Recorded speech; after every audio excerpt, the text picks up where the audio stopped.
Good Monday. Today, Monday, the 16th. And we are here,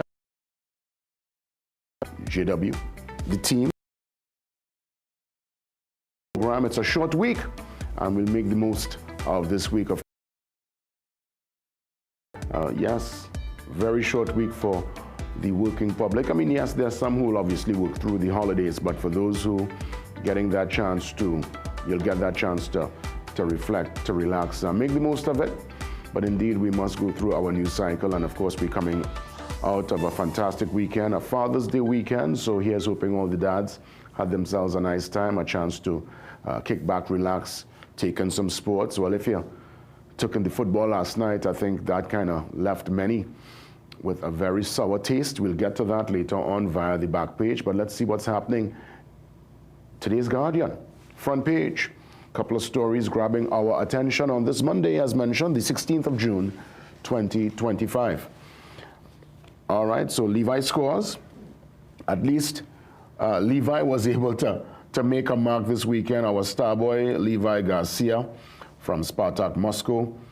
TNT's, I would say, finest at this point in time, tied the knot over the weekend, and we congratulate Levi and his lovely wife, his longtime girlfriend, Shalika. And of course, a beautiful ceremony yesterday. And so many were asking, well, oh, Levi wasn't there yesterday. Well, I mean, come on, it's your wedding day. And that would have been planned, I'm sure, way in advance. So no game could have, no tournament, no game could take Levi away from his special moment. So congrats to him, a South native, extremely talented footballer. And I think one of the key factors, one of the major ingredients for us to indeed make our second World Cup appearance next year. Again, USA, Mexico, Canada, all three big nations are out of the tournament. We are now grouped with Jamaica, Curacao, and Bermuda. So there is a good chance for us to top the group, but not with the brand that we saw last evening. And I'll get to that later on. That was such a disappointing performance. You can't be going to the Gold Cup with a bronze or copper performance.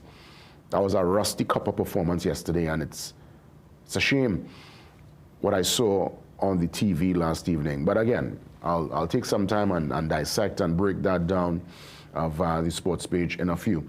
We're watching some other developments on the front page. We have lost our way. Penny says PNM in opposition because many of its officers failed the party, calls for truth and reconciliation and end to attacks. Now they go to the polls. The internal election takes place on Sunday the 22nd, and then they will reveal all the winners the following weekend. So it's two big weekends for PNM going forward, and obviously they're having their town halls and having their meetings, and they're still going through their, I would say, healing and their rebuilding process. And of course, Penny Beckles at the helm, taking charge and going forward. Again, it's so strange, this blood sport that is politics. Many would have wanted Penelope to be there in the first place.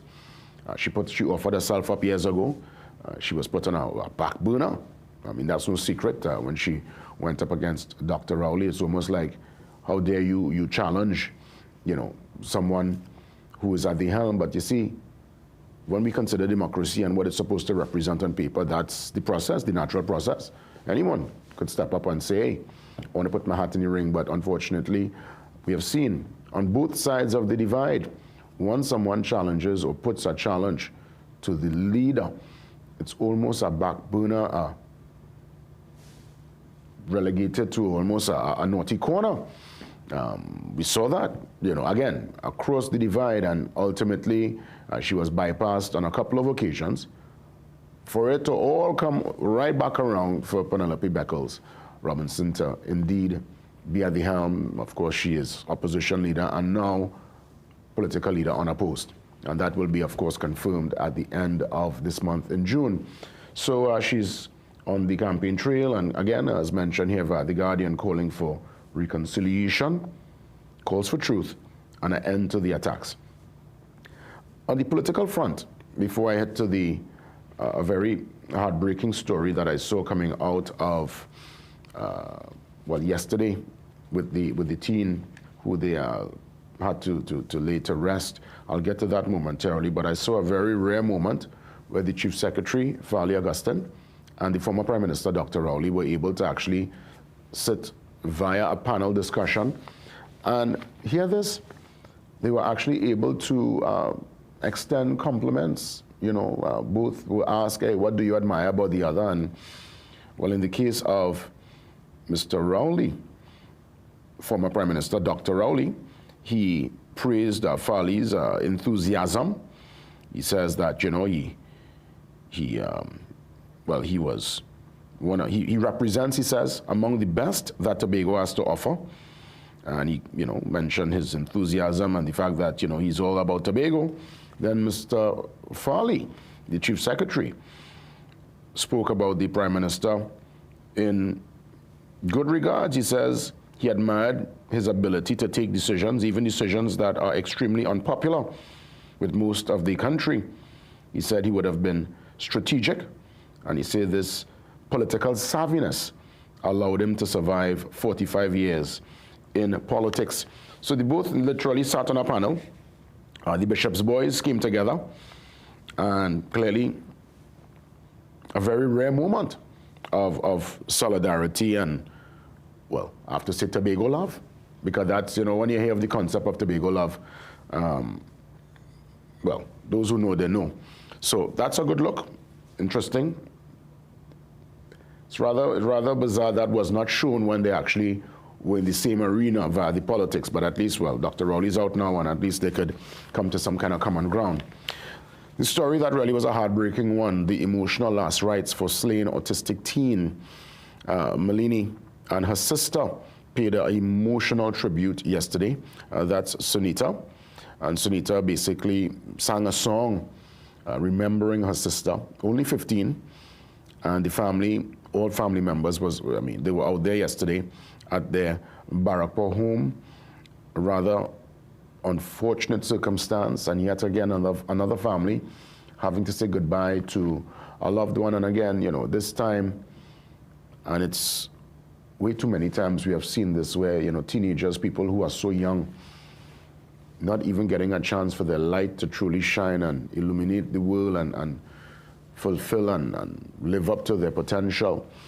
Obviously, this particular story touched my heart. I looked at this yesterday via the news, and because I guess the body was at the forensics for so long, a lot of people kind of forgot about this particular development. But she indeed was laid to rest, and we extend condolences and send love this morning to the Passad family. They held strong yesterday, and I know it's going to be a tough one in the days, months, and even years to come.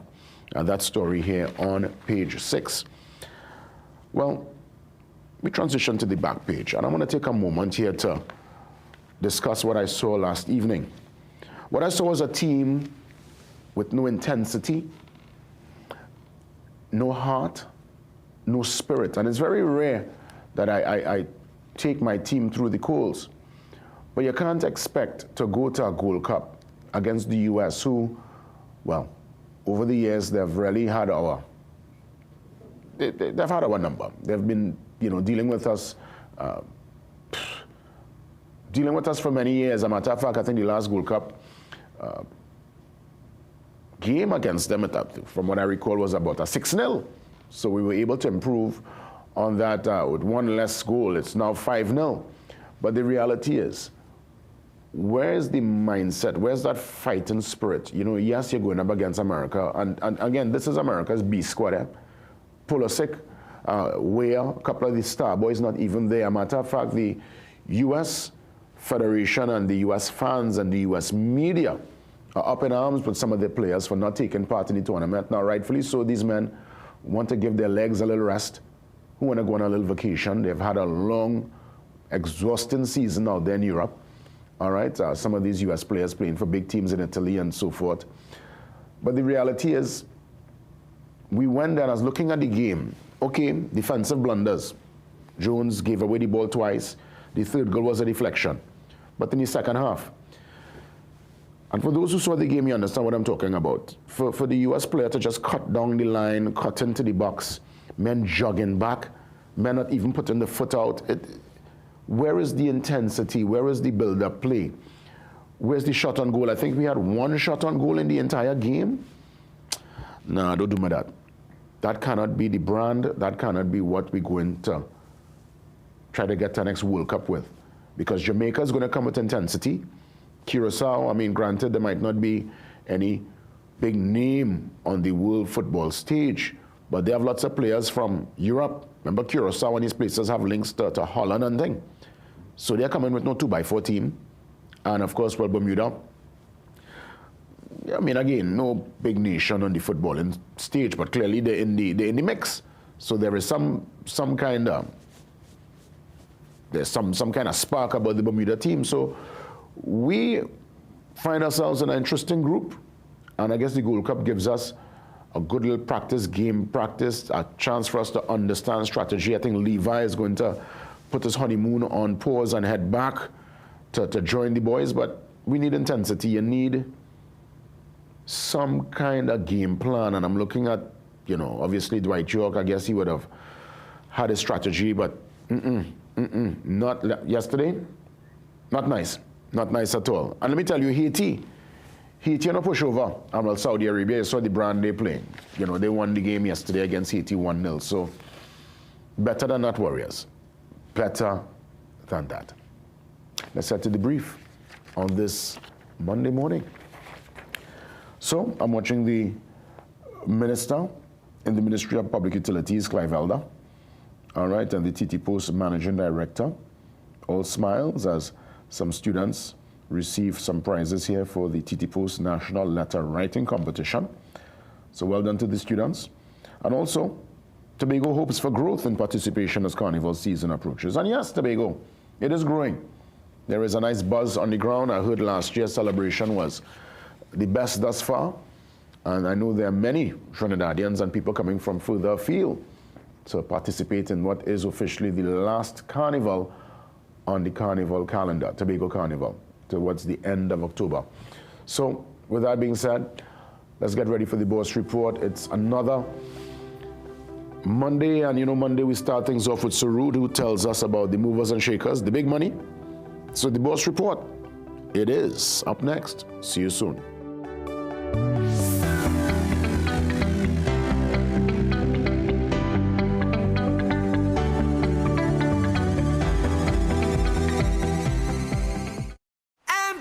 Life with Guardian Life. Every sunrise brings a new beginning, a quiet promise that we're never truly alone in life's journey.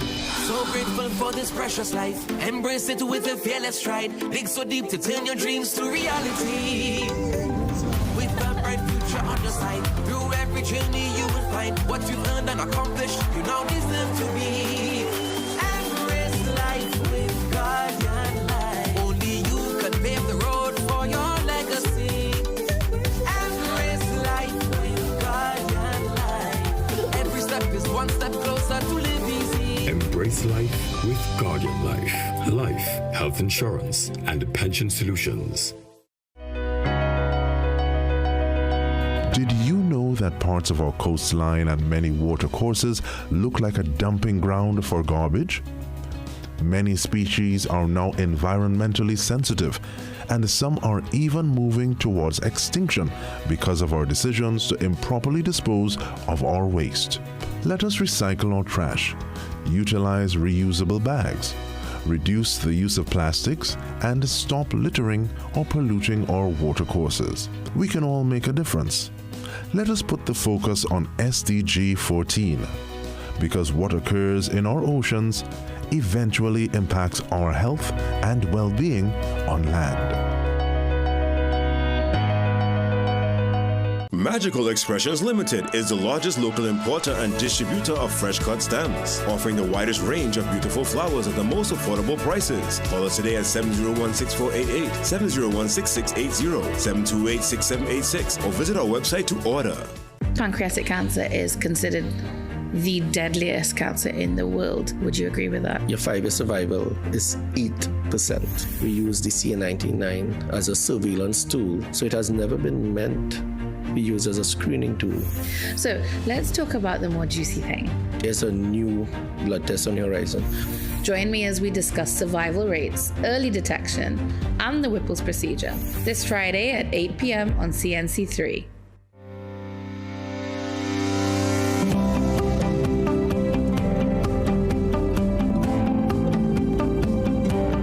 As always, we start Monday with our boss report, and Sarud checks in to give us the latest. Good morning, Sarud. Good morning, JW, and good morning, Trinidad and Tobago, and welcome to the boss report. Well, today we're taking a look at the energy sector and some of the energy sector constituents.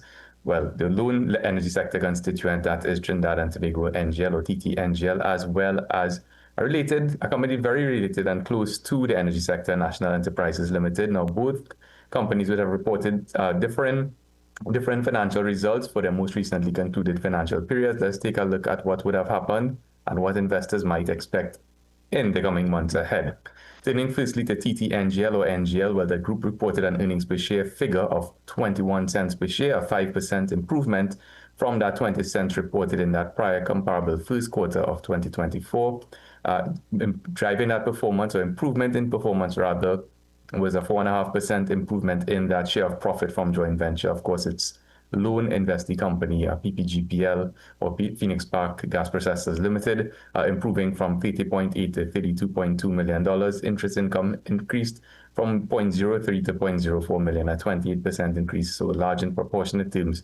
Overall profit after tax improving that 4.4% from 30.5 million to 31.8 million. So what would have driven that improvement in its investee company, PPGPL? Well, we can see that there has been some stabilization and in fact a modest recovery in terms of natural gas liquids prices, where with the exception of natural gasoline, which should have been relatively stable at around $1.54 per gallon, there was a modest improvement in butane prices, up from $1.03 to $1.06, as well as propane prices increasing from 85 cents to 90 cents with the most recently available data, of course, from the first quarter of 2024 to first quarter of 2025. There was also a modest improvement or stabilization in terms of natural gas liquids production and export at the domestic level, with production with available data for the first quarter of 2024 improving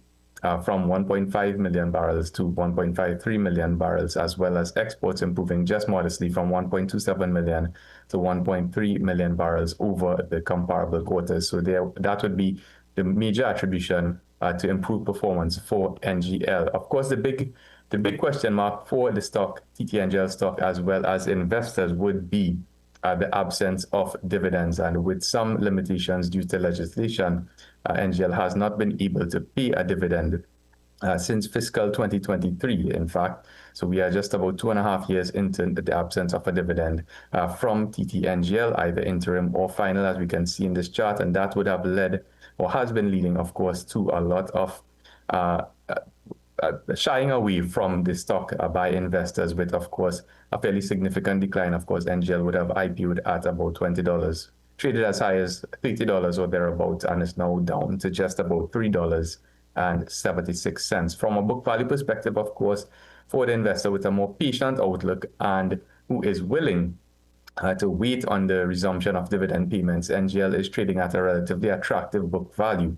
Again, at $3.76 when compared to its book value of $6.82, notwithstanding, of course, the impairment charges, non-cash impairment charges, which would have led to a decline in its book value, trading at a book value of just around 0.6 times after a high of 1.8 times in that first quarter of 2023. So again, at that price of $3.76, NGL is trading without a trailing 12-month PE ratio, again, because of those non-cash charges, and does not offer investors a dividend yield at this particular point in time. However, with modestly increasing energy commodity prices, higher profits from its underlying asset, PPGPL, and that dividend uncertainty, both is maintaining a market weight outlook on TTNGL for the time being. Turning very quickly to National Enterprises Limited, the group would have reported a loss per share of 31 cents per share, which was a wider loss than the 22 cents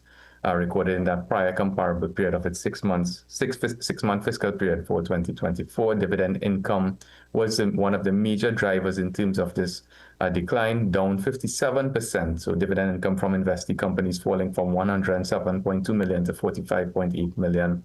Overall operating income declining just about 54% from 111 odd million to just under $51 million, including those non-cash changes brought about by fair value losses to its investee assets. There would have been a total comprehensive loss of 187.5 million, which was a wider loss than the 133.3 million it recorded in the prior comparable period. Now, in terms of the energy price front, and production, which would be driving those returns from investee companies, we can see that it has been pretty much somewhat stable in terms of pricing for natural gas for the period October 23 to 24, as well as October 24 to 25. That's up the available data, and with production volumes modestly increasing over that period. I'd be talking about the domestic economy in total right now. Natural gas liquids improving just a bit as well, from 1.96 to 2.14 million barrels.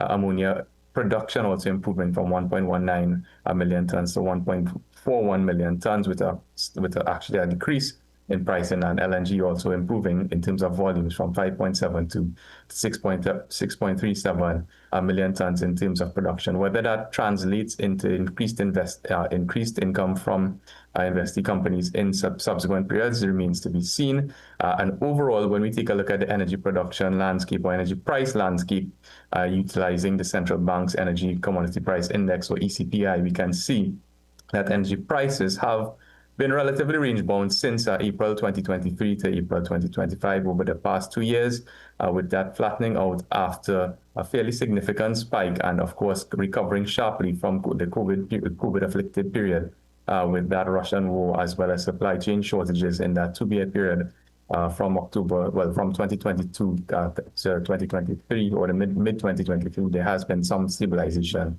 in prices like TTNGL. The book value of NEL has come down, and relative to its market price, the price to book ratio is relatively attractive at 0.6 times. Again, for the patient investor who is willing to seek a resumption in dividends, or willing to wait for resumption in dividends, that might be one indicator of potential value for the longer term. So again, at a price of $2.44, NEL is trading at a negative price earnings ratio compared to the sector average of 14.1 times, and has not in the prior 12-month period offered a dividend compared to the sector average of 2.2%. So with that lower investee dividend income in mind, an uncertain near-term energy outlook, though there seems to be some cause for optimism in the medium term, and of course that near-term slight improvement in terms of energy production versus maintaining a marketable return on NEL for the time being. And that's it for this week's edition. For more information, you can give us a call at 226-8773. Email us at info@bossfinancial.com.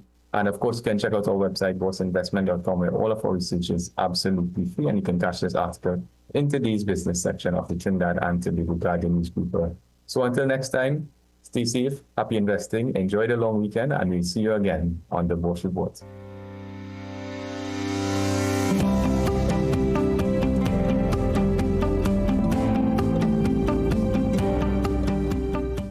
Have you ever experienced an unexpected power outage?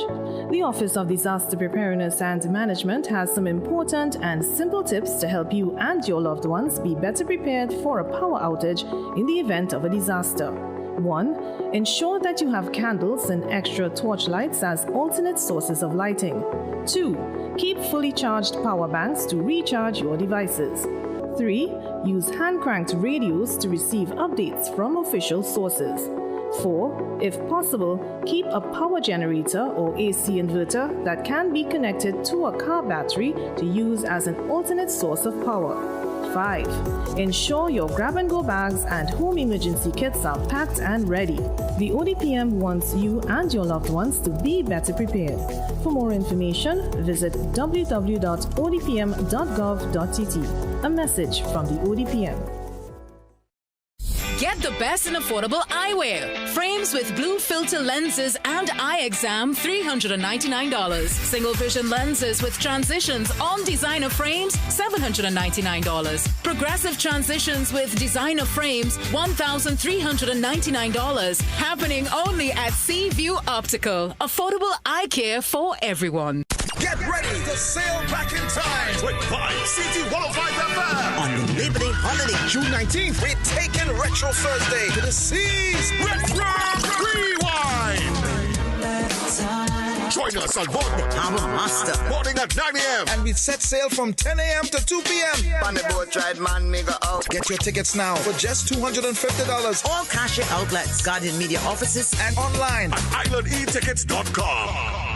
Febreze. Still living with odors? Get back in there and freshen instantly with Febreze Air Mist. Febrze's fine mist floats longer in the air to fight even your toughest odors. So long, stinky smells, and hello, amazing freshness. Febreze Air Mist. Attention all listeners, are you ready for the ultimate news experience? Introducing the Trinidad and Tobago Guardian, the nation's first and most subscribed newspaper. We deliver where others can't. With the widest delivery network in TNT, you can have the Guardian delivered right to your doorstep or office every single day. Take advantage of our special annual subscription offer so you can stay on top of the leading stories even when you're on the go. Sign up today. Time is running out. Inquire about our 3-month and 6-month packages as well.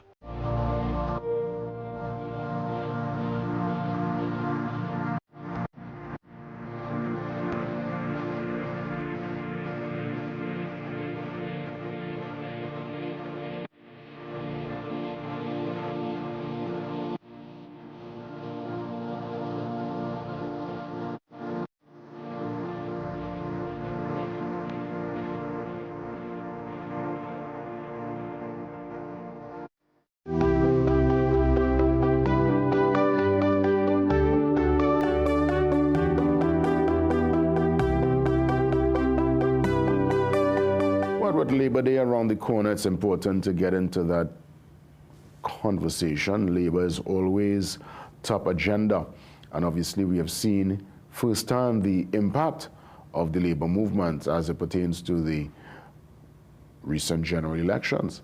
But we won't get into all of that this morning. We are really treating with, rights, employee versus, employer as it pertains to employer and employee, and that middle ground that we could find. Of course, we are touching base with the National Union of Government and Federated Workers, the NUGFW.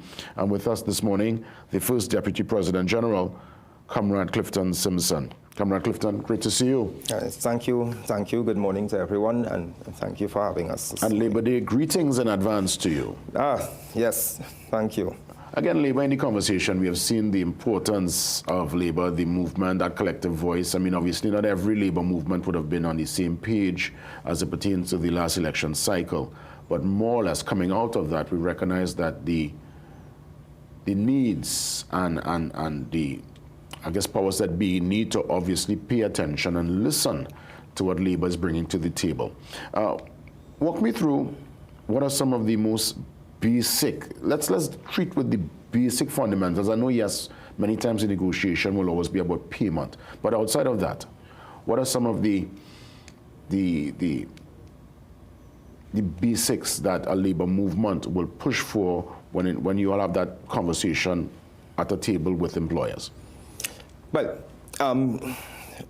first to begin, the most basic thing that labor has been involved in is the right to collective bargaining and to belong to an organization. Those are some of the fundamental principles that are enshrined in our Constitution. When we sit down to have a discussion with an employer, it is not necessarily always about what pay structure you're going to get. Because people get the impression that it's mostly money, but yes. I know it must be more than just the money. Well, yes, sometimes it resounds a cost to the employer, but it is not necessarily about a cost benefit to the employee in terms of they getting that money in their pocket. Health and safety regulations is one of those things that you would find coming up. And things like vacation leave. Yes, very important conversation. Right? So the money is not it's not as though it's coming into the workers' pocket as an addition to their normal pay. Those are benefits that we have fought for over the years and that we enjoy up to today. Though some probably take it for granted, but you know, we stand on the backs of those who came before us. That's right. From your experience during negotiations, how does one, I guess, is it to do with the skill of the negotiator, the skill of that person representing the union? Because I'm sure you would have come across some very hard-line employers who I'm sure probably at some point were able to meet you in the middle, or at least cave in at some point in time. Walk me through the mood and the atmosphere of a negotiation. If I was a fly on the wall, what I would experience? Well, there are two types of hardline employers, employer representatives. Representatives, right? Because sometimes it's not necessarily the employer as such, but how the representative present themselves, even in the trade union movement and whatnot.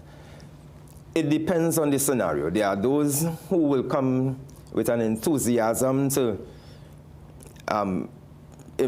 address the employer's interests in a very aggressive manner. And there are those who come with the enthusiasm to be fair to the workers who we are negotiating on behalf of. And they adopt different attitudes and approaches. Based on that, based on how they approach it, it will tell you how long the process will be. There are some people who will see the writing right in front of their face, but because they're so stubborn in their ways, or to prove a point, they will stick to it. And usually, when we reach to that stage, it means that you end up breaking down. Or you may find yourself compromising at times. But you have to read the room, and that will come over time with experience of treating with people, because we are human beings.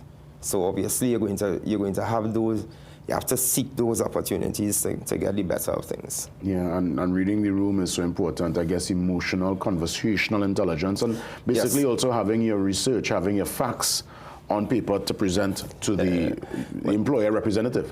One of the things that we tell younger comrades now is that be careful and listen carefully, because sometimes the employer giving you the win. And if you go into the room with a mindset that is aggressive and not inclined to negotiate, you may find that you would already have your win and you're arguing for nothing.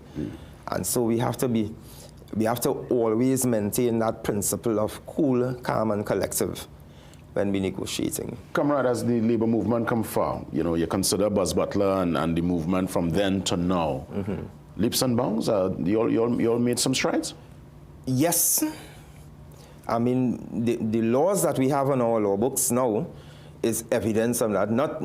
They're not totally how we would prefer them to be, but from where we were then to where we are now, people don't recognize how the strides the labor movement the trade union movement would have made over the years, and the significant contribution that those persons who came before us, what they would have given to the Trinidad and Tobago landscape, and I dare say even internationally too, because some of our judgments are used as case law for international practice of industrial relations. We who are here now, we are trusted with the responsibility of maintaining that what we got before and to try and improve upon it. And to be quite frank, it's about human development, you know. It's not just trade unions wanting to get more money and whatnot. Simple things as the lighting in a room, those are things we sit down with the employers with. We represent an industry where sometimes the space could be too cold, and room temperature is important. And those are things that we have to consider, because there's always the talk about productivity and all this sort of things.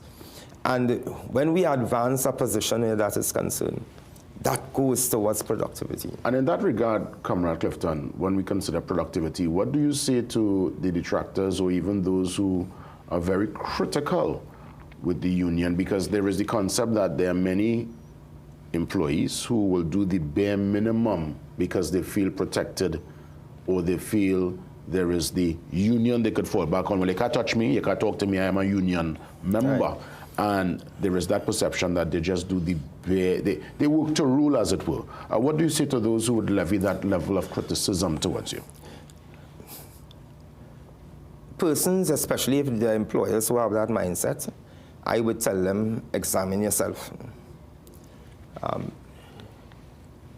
If the people whom you are charged with the responsibility to manage have a particular attitude or approach to work, it means that there's something you are probably doing that you cannot motivate them. The second thing is, we do not, as a policy or a practice, encourage our members to be non-productive. Because in any enterprise, the more it produces, it means the more that you could get. So, and we do not encourage that sort of thinking. But I would throw the responsibility on the persons who have to lead and manage on a daily basis. Examine yourselves and the approach you take with an employee, another fellow human being, and think about how you would feel if it were meted out against you on your daily goings and comings and whatnot.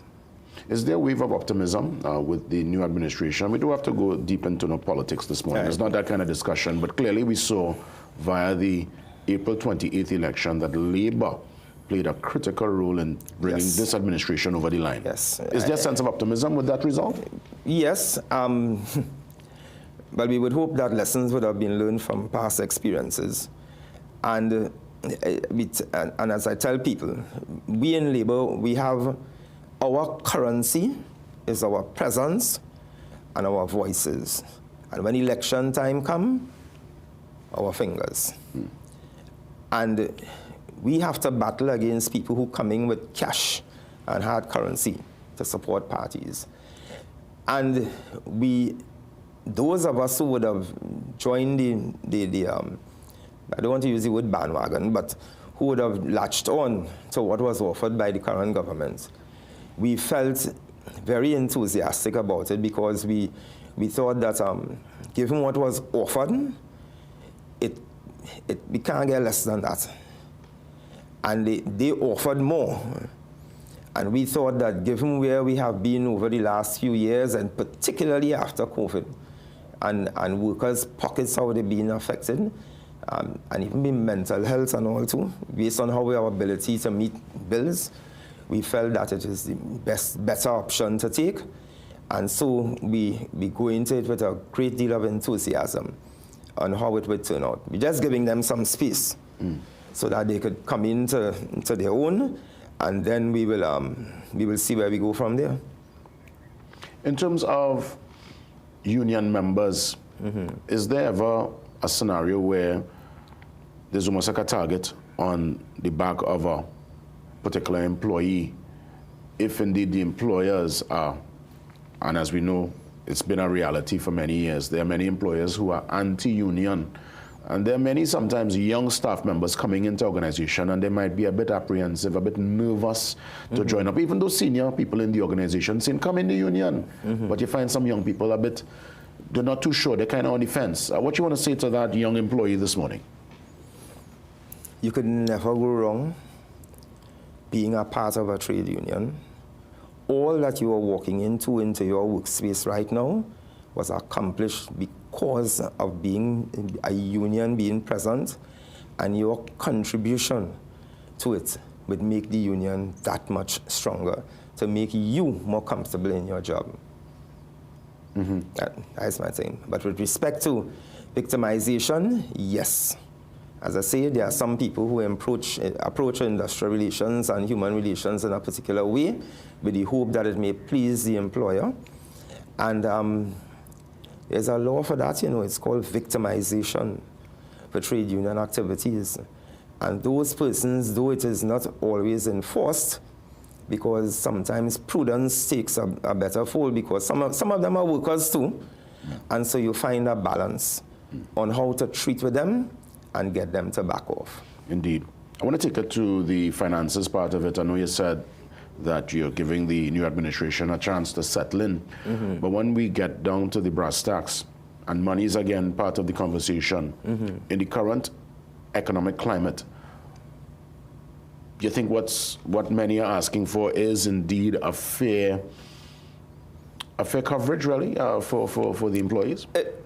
Fair? It is more than fair. If we were to really ask for what it is we feel is just, then the request may be more. Because I know there were talks of 4%, now we're hearing, 10. Yeah, but I mean, it's somewhere fluctuating in between there. What those people would have lost, in particularly from COVID to present alone, is justification for more than 4%. But did you all accept the 4? The union you Our represent? union? No. So you're not accepting the 4? No. We have stood on the principle of that if COLA is not on the table, then we cannot accept it. There's an inherent principle with respect to COLA. COLA represents a lot of the inflation and whatnot that would have taken place over a period of time. And those workers, the value, the spending dollar value of those workers' income was attached to that COLA. And to be quite frank, a lot of if there are business people who are against it, I just want to advise you, you consider how much more you would probably make if those persons had more money in their pockets and how much profit could come to you. And see how best your business could be stabilized. And consider too how much more taxes that will be derived from those persons spending that will go right back into the coffers of the state. So it is an investment. And further to that, the productivity of workers, their willingness to really go out and make that extra effort. Consider what will happen when they're comfortable in their financial minds, those who have those challenges, and they could be able to pay their bills and whatnot properly. Comrade Clifton, as we look to wrap things up, what are the major plans in place for the Labor Day March? I know everybody, they go Faizabad, the birthplace really of the labor movement. But of the modern day labor movement in Trinidad and Tobago, I mean, there was a movement before, we didn't call it labor, but in truth and in fact it was common working class people coming together for a purpose against a colonial power that was oppressing the people in the land at the time, primarily Africans and East Indians, because we were the bulk of the labor movement back then. Our plans are, we are all assembling in Avocat Junction in Faizabad for 8:30 on Thursday morning, and from there, as far as I'm aware, we will be following the procession all the way to Charlie King Junction, and where you would have the balance of speeches and, of course, cultural shows. Before the 8:30, I think there will be the traditional laying of wreath at the different heroes of the labor movement from the Faizabad constituency at the time. What you just mentioned that predates Faizabad, was that to do with the water riots of 1901, or is it? Yeah, well, no. Some of those persons, they would have played an integral part in what happened at Charlie King Junction. Okay. All right? Right. And I went too far back. I went too far back. Yeah. But I understand what you're saying. But it is to give honor to them. Yes, because I know, from growing up in South, you always pass, you see Buzz Butler's statue there, and in the 80s, you'll hear different stories, and then in school, you're able to get a little bit more of the history. But I think we need to document, and we need to really have the labor movement and that story in the curriculum so that students could get a greater understanding. I'll let you close off with your Labor Day greetings, man. Go right ahead. Okay. Well, to all the citizens of Trinidad and Tobago, we want to invite you down to Charlie King, to Avocat and to Charlie King Junction on June 19th. We want you to bear in mind the labor movement is not a movement for you to fear. Everything economically, aside from business investments, the rights you have, the liberties that you enjoy, is because of those sacrifices that our ancestors would have made on our behalf. And one of the best ways to honor it is to participate in the trade union movement and all our activities, become members, raise your voices. The stronger we are, the better we are. And as citizens of Trinidad and Tobago, we have played our role also in the development of this society. When you become part of the movement, you will understand it and appreciate it a lot more.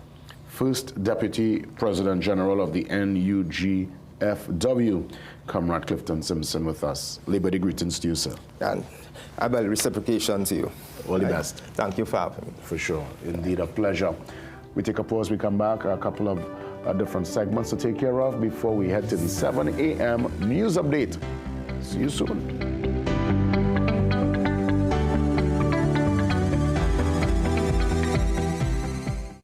Introducing Advancis Energy Vitamins.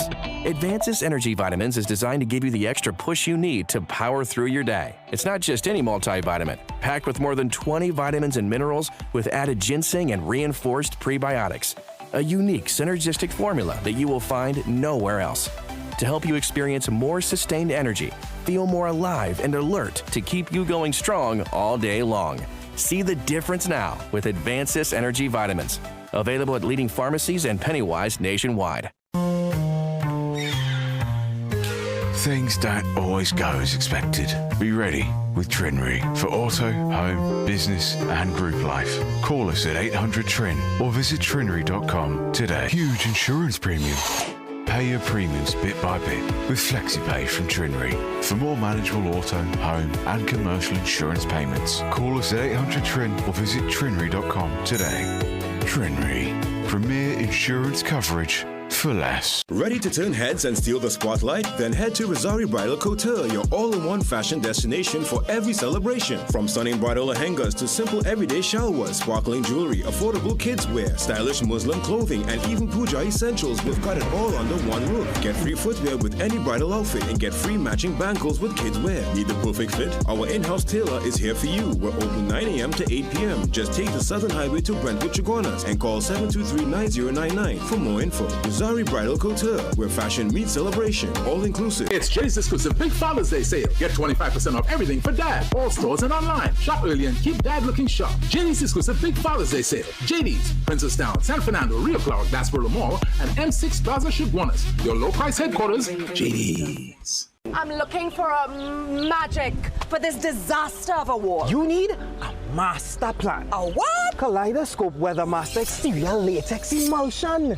It stands up to our wicked sun and crazy rain. It shields against fading, protects against mildew, and is crack resistant. This paint so tough that it is tried and tested against British standards and formulated with European raw material. Kaleidoscope Weathermaster Exterior Latex Emulsion, the premium outdoor paint that protects and shields against fading. Available at hardware and Kaleidoscope color shops nationwide.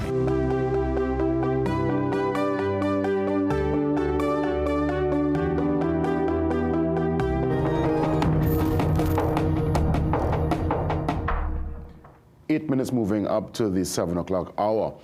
Now, with the new government, naturally, it's new measures. And this newly elected government intends to review the Chronic Disease Assessment Program, also known as CDAP. This service, which you may already know, offers more than 87,000 citizens free medication. But despite having CDAP, there are some who continue having a hard time getting free medication for their diabetes, high blood pressure, yes, and other chronic illnesses. In this special report, CNC3's Joshua Simangal tells us the various reasons for these shortages and what this new administration, this government, intends to do about it. Between February 2015 and February 2025, the cost of pharmaceutical drugs increased more than that of food in Trinidad and Tobago, according to central bank data. And the new government is taking drug price concerns seriously, so says Health Minister Lakram Bodo. So actually, as we speak, the Ministry of Health, I've asked a team to look at the CDAP program in the first instance, to review that with a view to updating and expanding that program. But also, it is the intention to review the national formulary And of course, all procurement processes in terms of how drugs are procured and so on will be looked at. In recent years, the Pharmacy Board and other associations raised concerns about industry practices. They called for the industry to be regulated to control prices and prevent a lack of competitiveness. Many of the pharmacy associations have reached out to us. The Substantive Pharmacy Association, as well as subgroups within that association, their presidents and their chairmen. We are trying to arrange meetings. Freedom of Information requested documents state that between 2015 and 2024, 16 companies received $4.4 billion in CDAP contracts. One company, Smith Robertson and Company, received 42% of the contracts, $1.8 billion. The second largest contract to Bride & PI Limited was worth 17%, or $742 million. A 2025 Private Pharmacy Retail Business Association survey of 100 pharmacies alleged that Smith Robertson controls more than 85% of the distribution of major brand name pharmaceutical drug lines. Agassini owns Smith & Robertson Company. Between 2017 and 2024, Agassini's profits in the pharmaceutical and healthcare industries rose by 125%. From $65.6 million to $147.7 million. When approached by CNC3 News, Agassini declined to respond. The Fair Trade Commission told CNC3 News it is aware of public discourse concerning allegations of monopolistic practices within the pharma industry. It says, however, it is not investigating the matter. But in December 2024, the FTC said it would investigate concerns about competition and prices in the pharma industry. No update has since been provided. CDAP offers free medication for diabetes, mental health conditions, asthma, cardiac diseases, and high blood pressure. As of May 31, 2024, CDAP suppliers were owed more than $352 million. Joshua Zimongal, CNC3 News. I want to thank Joshua for that investigative piece. We get ready for the 7 a.m. news update. We come back with your calls and so much more after 7. See you soon.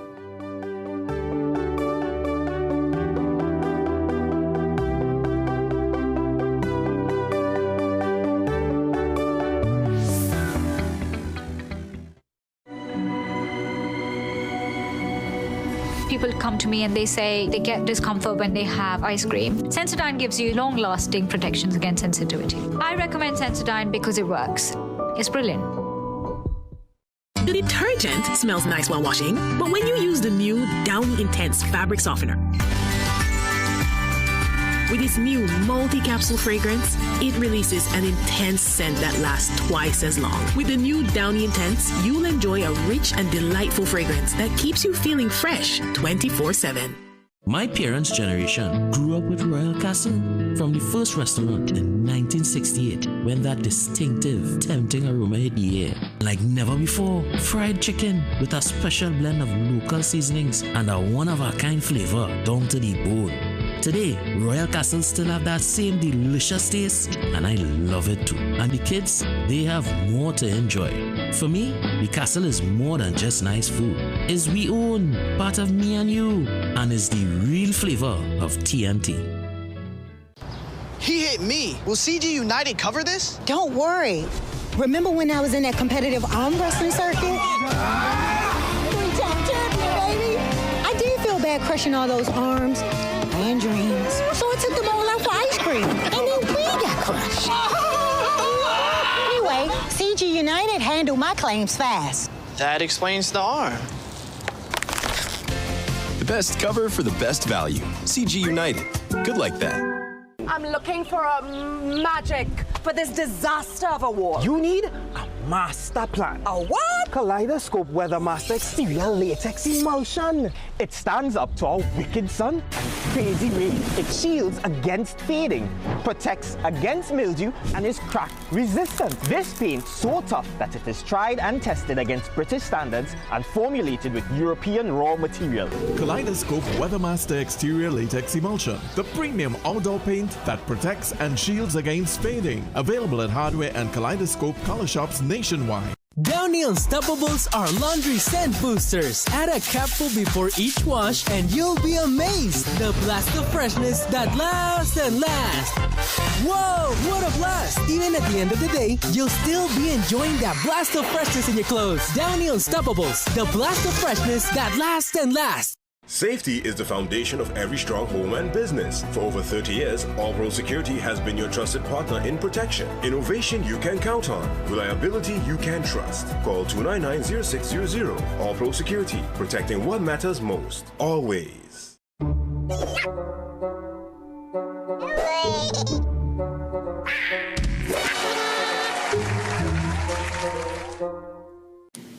Some of us like to test limits. But there won't always be second chances. Obey the speed limits. Maybe you don't value your life, but others value theirs.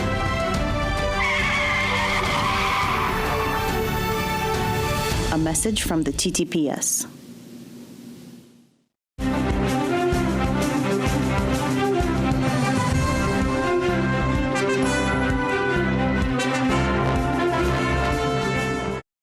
Good morning, I'm Soini Gray with headline news on CNC3 and the TBC Radio Network. Penelope Beckles is calling for healing and unity within the People's National Movement as the political leader prepares the party for internal elections this coming weekend and for its future in the opposition. And as painful as it is important for us to realize that as we build the party, we have to unite and we have to be one as a PNM. She was speaking Saturday at a public meeting in San Fernando under the slogan One PNM. Beckles is running unopposed for the post of political leader in the party's internal elections June 22nd. And with flood waters finally receding in several parts of central Trinidad, local authorities have turned their focus to cleanup efforts, damage assessments and long-term infrastructural concerns. Speaking to CNC3 News during a site visit along the Caroni riverbank near Sheldon Trace, Councillor Richard Rampasad of St. Augustine South, Piarco and St. Helena said the last few days have been extremely hectic as communities struggle to recover from severe flooding of this week. On Sunday, many communities along Mattress Road were still cleaning up, some having to discard furniture and other items destroyed by the floodwaters. We are pushing all the water here, we get flood out here. So let's come to help out my partner here. Real work. All in the rooms, all over, you can see water. Flood victims are being asked to contact their local government representative to help them get an assessment of the damage to their property. Those were your 7 a.m. news headlines. We'll have another news update at 8 a.m. right here on CNC3 and the TBC Radio Network.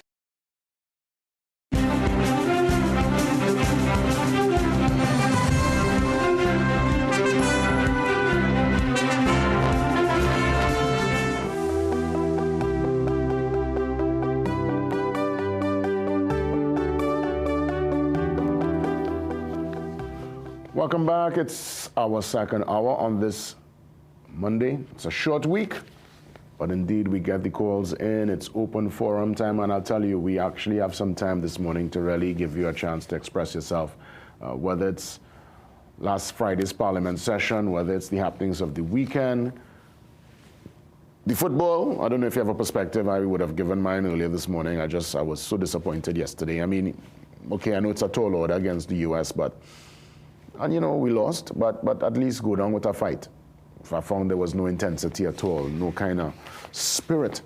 On a happier note, we won a series against Ireland with the cricket. So congrats to the West Indies. We were able to do the damage. And of course, Lewis and Hope blast Ireland bowlers to power West Indies to a series victory. So at least that's a good look. A silver lining behind a dark cloud there. And of course, FIFA Club World Cup also kicked off this weekend. Who's out there? Good morning. Good morning, Jason. How are you going, my brother? Faizabad. Morning. Hey, my papi. Here what? We had to take back because we had to take it back in segments. I think we need to start with the youth. Yes? I am suggesting that we clamp down on the loitering of school children. You know, you have the police patrol on morning periods and after school. Secondly, the loud music in these school buses, Jason. I mean, my place is at a junction, and when they stop at that junction to turn right to go Pfizer to Saparia or Avocat, you're hearing music with obscenities, and the school, those PH and school buses, the music playing loud, and with obscene music playing with these kids, Jason, in the thing. The other thing I would like them to do is revisit that marijuana decriminalization law. Let me look at it again. You follow what I'm saying, Jason? Yeah, I hear you, Faisal. This thing about wearing the pants by the knee. Let me do like Grenada and put laws in place. You know, you can't be like that in public spaces. Do it home if you want. Yes, because I'm looking at some school children. You look at Pfizer composite. You look at them in schools. You enter right in the back by me here, pal. We in a mess. And I'm urging the Ministry of Education, the Minister of Works and Transport, you know, the Minister of National Security. Let me get together, Jason. I supported this government, so I want to see them work. Me support because it's a party, you know. I support because I feel they will do better, and I know they could do better, Jason. Thanks a lot, Faizabad. Appreciate, man. Open forum time. Let's head to Tunapuna. Good morning. Welcome. Morning. Pleasant good morning, Jason. How are you? I'm fantastic, man. Go right ahead. All right. Here's what I would agree with the last caller in connection with the music and well, not really the marijuana, right? More so the music and the loitering of the school children, right? But you see, we cannot depend on the police to be policing that, right? The police have other things to do, by far and large, right? This comes from the home, right? This training comes from the home. And if it is that we don't get it right from the home, it can't get right outside because education starts from the home. One thing I would like to touch on, right, Jason, is that the fact is with this whole fiasco with Venezuela, right? Yeah. Now, I understand that dialogue needs to take place, but only at a certain level. If it is you talking to your son, who is about 6-7 years old, and all you talk to him, and obviously, after a certain time, you go put a little lash for him, nothing to kill him, but put a little lash for him. So after talk is action. So I agree with a little bit of talk, right, in the interim. But we need to take action because what it is the Prime Minister is saying is that if it is they come into our waters, and when they come into our waters, they're robbing our fishermen, they're taking away their boats, and it could even prove so critical that they could be murdering these fishermen outside there. Understand what I'm saying? Taking their engines and whatnot. So I agree with what the Prime Minister. The Prime Minister never said that go into their waters and do them something. No. The Prime Minister said that if they come into our waters, so that is tantamount to the fact that if intruders intrude your home, and you have to deal with them, because if you don't deal with them, they will deal with you. So I agree with what the Prime Minister is saying, and somebody has to take a stance against Modero, right? And you will find a lot of people who are only talking this action bad on her behalf, right? This course of action. You will find a lot of people who, because they are in support of oppression, because they have followed the last administration where Rowley and Modero was rubbing shoulders because nothing wasn't trickling down to the poor man at the ground. They were just benefiting at the top. So that's one thing. Let me ask you something. Let me ask. And again, you know, you always bring us your points and it's solid points. And I understand what you're saying because obviously, you know, we are a sovereign nation and there must be a cloak of protection. But I want to ask you though, if we were to really fire a shot and kill Venezuelans coming into our waters, what message would that say to the Venezuelans who now call Trinidad and Tobago home? The thousands, tens of thousands who working in the restaurants, we interact with Venezuelans every single day. What you think that kind of action by Trinidad and Tobago's government what do you think that will do to the relationship between ourselves as nationals and the Venezuelans who now call your home? That will do nothing, because if it is that these people who working down here, right, and coming down here and working hard, as you're saying, right, and working honestly, if they have respect for honesty and cleanliness and everything like that, but they understand that their fellow men are coming into the waters with all sorts of negative actions, with all sorts of negative intentions, in their right thinking, they would not think anything. If it is you have a cousin, let me ask you a question. If you have a cousin and you only breaking open people's house, and somebody shoot him one of these days, even though that he's your cousin, even though that all you grew up together, the fact of the matter is he took a wrong course of action, so he has to be dealt the consequences. We cannot look at the things that you know what that this is going to create conflict, this and that. If we don't call over their homeowner, they call over here home. And if they value here and they value the money that they're working for, they will understand that there are consequences towards doing negative actions like that. Right? That is the whole thing about it. A second thing I want to touch on, Jason, right? Just a minute here, right? Mm. The education system. I am full support of this government, right? Bringing legislation to charge these young people and them, right? Look at the 6 people who beat the one person. Look at that. If it is that crucial, if it is the bodily harm that comes upon this person, if it is that this young lady, you never know, probably they hit she so hard, they beat she so bad that they hear what happened, she can't have children later on. Right? That who's paying for the ultrasounds? Who's paying for the X-rays? Who's paying for different things? Understand what I'm saying? So I am in full support, Jason, of police charging them, because these things come from the home. Well, let me get somebody else in, and I want to thank you as always. You know, I mean, obviously there are many who actually hold that position, and there are people who right now they more with the iron fist, but again, I think we need to find some kind of middle ground. But again, you know, it's open forum. It's a chance for you to express yourself. Let's head to Santa Cruz. Good morning, Santa Cruz. Hello, morning, Jason. Welcome. And morning to the people of Santa Cruz. The first thing I want to do is I just have 2 brief points. The first thing I want to do is the whole question of punishment for students with respect to the behavior in school. I believe that we need to have social workers who are going to visit homes to look at the conditions. Look at the conditions in terms of how the parents of these children are living. Because I believe the issue with the whole question of the violence in school stems from the home. What we see is what we do. Children learn from their parents. And what they learn is what they go in school with. So we need to look at parenting, proper parenting, because not everybody have a child, give them proper parenting. The second point is there is serious need for constitutional reform with respect to the President of the Senate acting as the President of the Republic. And I say this out of concern, because if you put the kind of people as president of the Senate, you wake up one morning and realize that you have a person who is an acting president.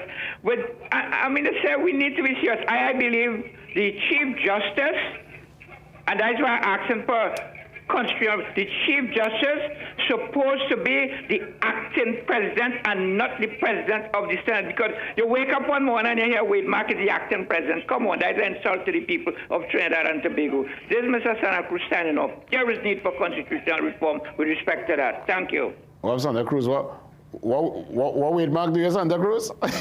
Wade Mark do Santa Cruz? Could we take one more? Or that's it there? I just want to find it from the team. Yeah, I think we have one more in. Yeah, let's get somebody else in. Wow, Santa Cruz, yeah, by tonight with Wade Mark at all. I'll give you my Wade Mark story after this call. Good morning. Good morning, Jason. Yes, ma'am. Jason, picking up on what the first caller was saying, right? What I'm saying is that these things really and truly comes from the home in connection with what the last caller was saying, right? And if it is that Gatsby Dolly would have made a statement that, hey, you know what, we will take care of our P&M children, that by itself, Richards and Stevie Wonder could see that by itself, that listen to me, where the racism in this country really comes from. Understand what I'm saying, Jason, right? Because if it is you saying that we will... So hold on, you're trying to suggest here, and again, I do agree with her statement, so you're trying let me ask you a question here directly. Are you trying to suggest that the racism that we experience and that we see and that's unfortunate comes from one side alone in this country? That's what you're telling me this morning. I never said from one side.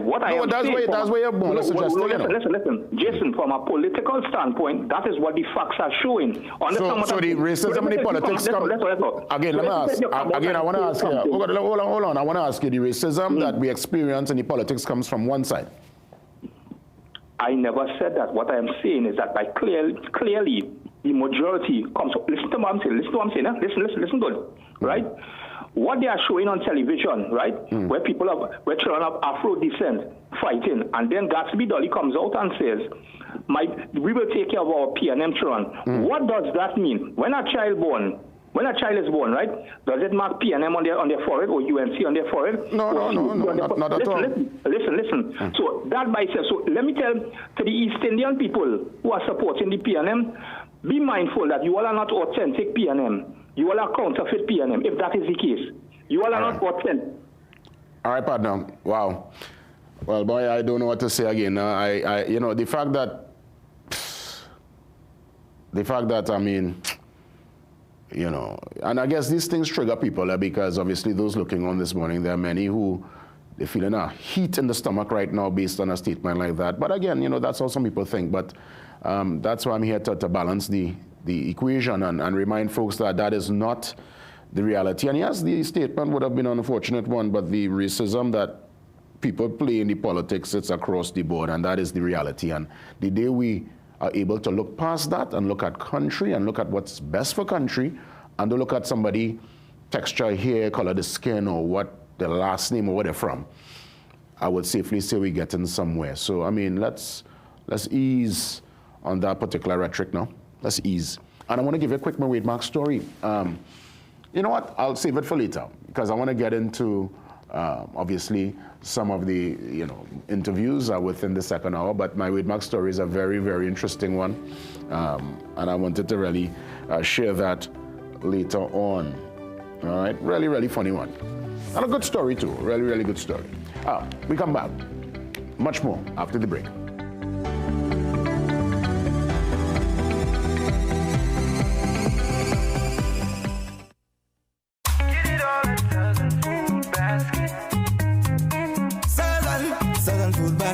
Quality food to fill your basket. Get it all at Southern Food Basket. Fresh goods on every aisle with best prices. For the best mix and market, high quality, yes. It's affordable, spacious, and customer friendly. From the farm to the cart to your plate. Southern Food Basket, good food at great prices. Come on home, everybody, don't you wait. Southern Food Basket's the best marketplace for you. Southern Food Basket. Quality food to fill your basket. Southern Food Basket. Quality food to fill your basket. Period nights don't have to look like this. Move less, wake up to change. So change for a real night's sleep with Always Overnight. Its 3 times protection system absorbs, locks the fluid, and keeps it away from your skin. For protected nights without leaks. Always. Our world is filled with rhythm. Rhythm that's unapologetic, infectious, timeless. Rhythm is commitment in action. It's how we show up for each other with unrelenting support that goes the distance. Rhythm lives in the tiny beats of our most intimate moments and the seismic roars of our biggest achievements. Rhythm is resilience in motion. So even when things go out of sync, we do what it takes to bring the rhythm back. At Flow, we understand your rhythm because we live it. That's why we're dedicated to building a network as resilient as you, with a team of familiar faces working every day to keep you on beat. You're at the heart of everything we do, and our commitment is to keep your rhythm flowing, no matter what. Welcome to ABC Doors and Windows, TNT's #1 destination for the best quality and widest variety of doors and windows. Enhance your space with our premium wooden, steel panels, fiberglass, and steel security doors, complemented by our aluminum, UPVC, and steel windows. Shop for the best quality and service at ABC Doors and Windows. Visit our impressive showroom at 1 Chancatrace, El Socorro South, or call 638-7184 to get started. Trust ABC for a better choice. Enroll your child today at CTS College's private primary school. Classes are online and taught by qualified and experienced teachers. Our fun and engaging sessions are recorded for further review. We cover the full range of SEA subjects with preparation for success. Students from first year to Standard 5 are welcome to join. And with our competitive rates and flexible payment plans, it's easy to enroll. Sign up today at CTS College.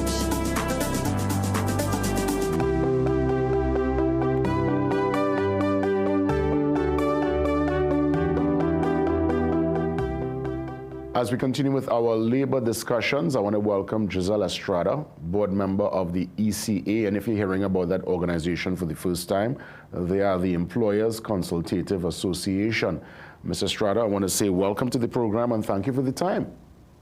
Good morning, Jason, and thank you for having the ECA. Let me say good morning to your viewing and listening audience. Those hearing about the ECA TT for the very first time, give me a little overview as to the organization and the role and function. Certainly. So we have been in existence for just about 65 years, actually, this year. We are the only organization in Trinidad and Tobago that is recognized by the ILO. We serve employers in terms of providing industrial relations advice in the main, in terms of our membership. We also serve on a number of boards and committees. Generally, we have a key role to play on the industrial relations landscape. Nice. So the membership that we serve, we guide them in terms of, you may have heard the phrase before, in terms of good and proper industrial relations from time to time. Yeah. So I guess a layman might see you all as almost like a quote-unquote union for employers, basically, a representation for employers. That's an ideal way of putting it, yes. Indeed. And as we, you know, because I just had a union member with me from the NUGWF. Obviously, you know, that back and forth, union representing the employers being represented, having that meeting, trying to get some common ground.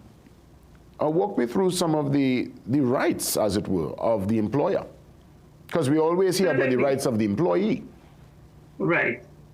So at the end of the day, you know, you always see that legal scale, so it's always a balancing act. So the rights of the employee is normally followed by a corresponding responsibility as well, meaning that you serve a public, and that public really, in terms of internally, it will be your employees.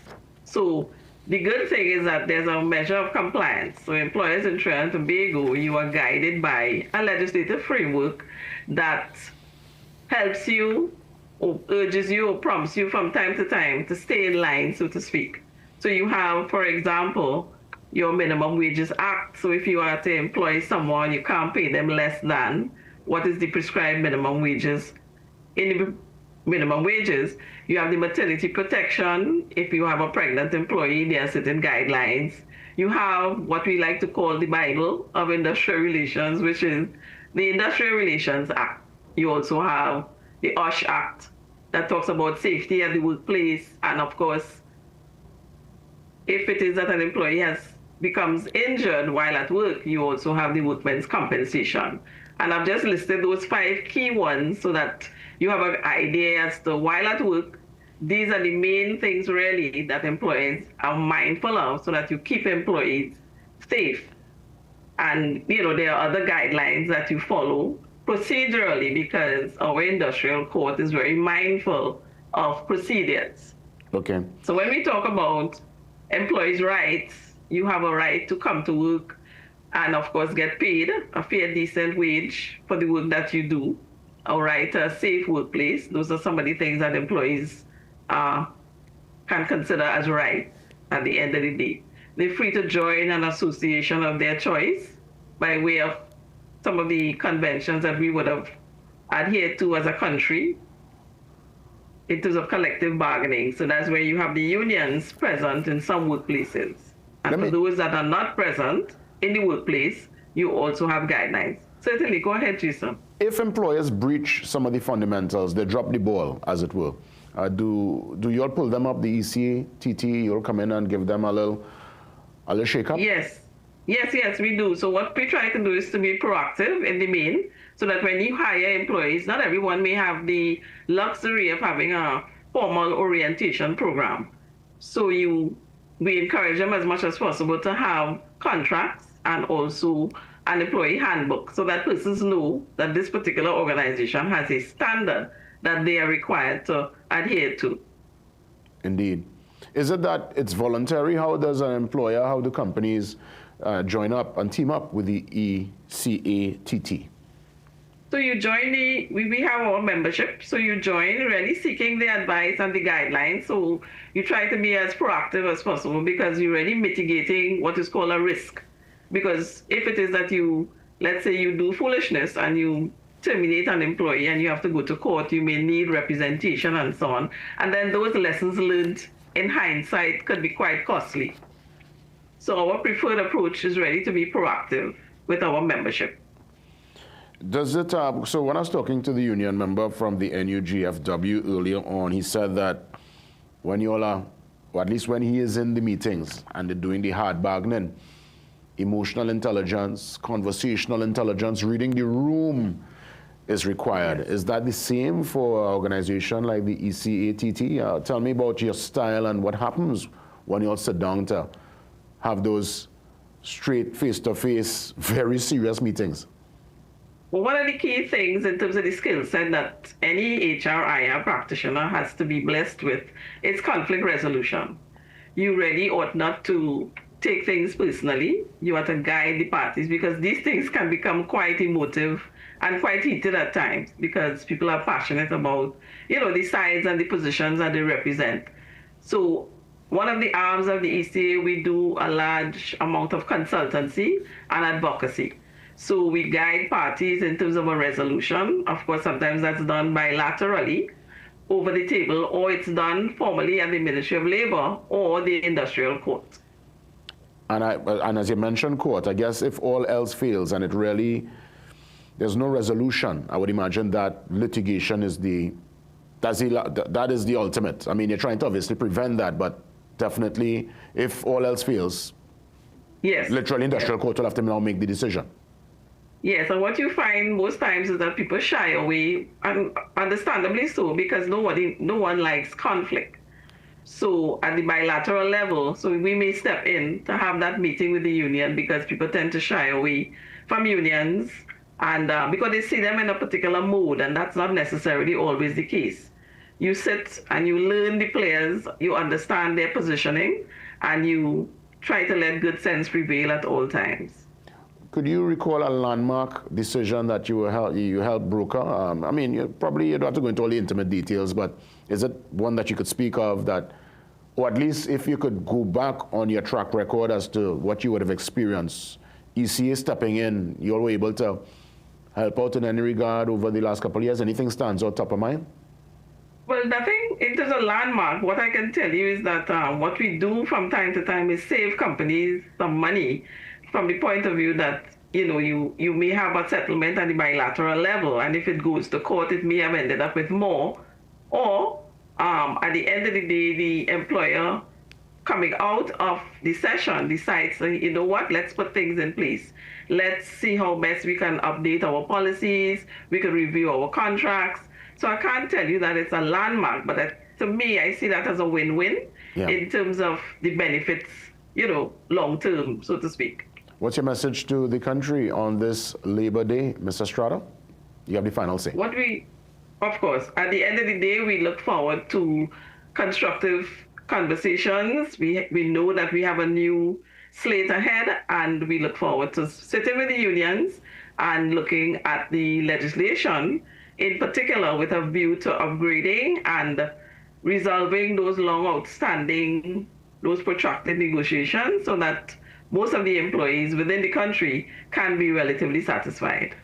Giselle Estrada, board member of the ECATT, I want to thank you this morning for your time and for your words and, giving us a different slant to the labor and the, work perspective from the side of the employer. I want to thank you. Thank you so much for having us. You're most welcome. Remember, I still have to give you that Wade Mark story, because definitely as we look to wrap things up later on, I'll let the team remind me. But I want to get into some more of our conversations. So as mentioned, it's a short week because it's Labor Day and also Corpus Christi around the corner. Father Jesse Mengo joins me on the Zoom line to give us the Corpus Christi message, Corpus Christi traditions, and give us the reasoning and the significance behind Corpus Christi and the observance. See you soon. Father Mengo up next.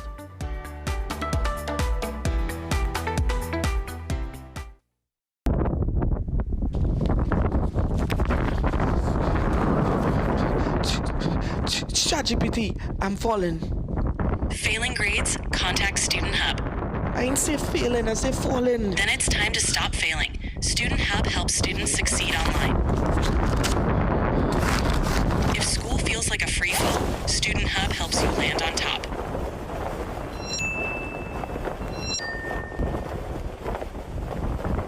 At Cruise Inn Hotel and Yachting Center, we're all about time. In fact, once you check in, there's no time to lose.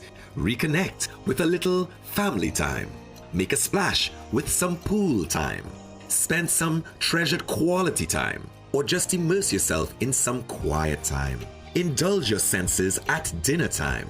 We even have the perfect venue when it's your celebration time. So it's high time you visit Cruise Inn.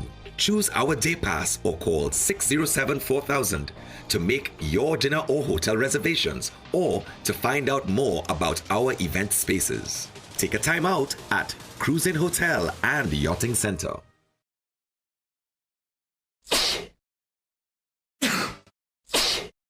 Cold or flu? Take Panadol multi-symptoms. Relief in minutes. 7 cold and flu symptoms. Panadol. Release starts here.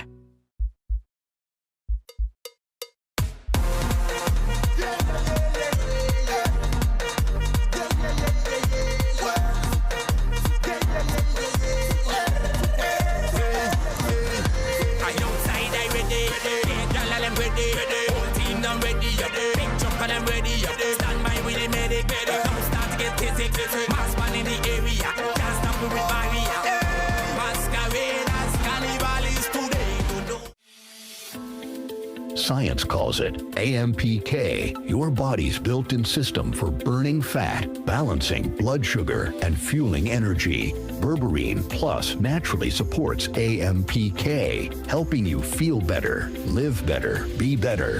Available at Pennywise and leading pharmacies nationwide.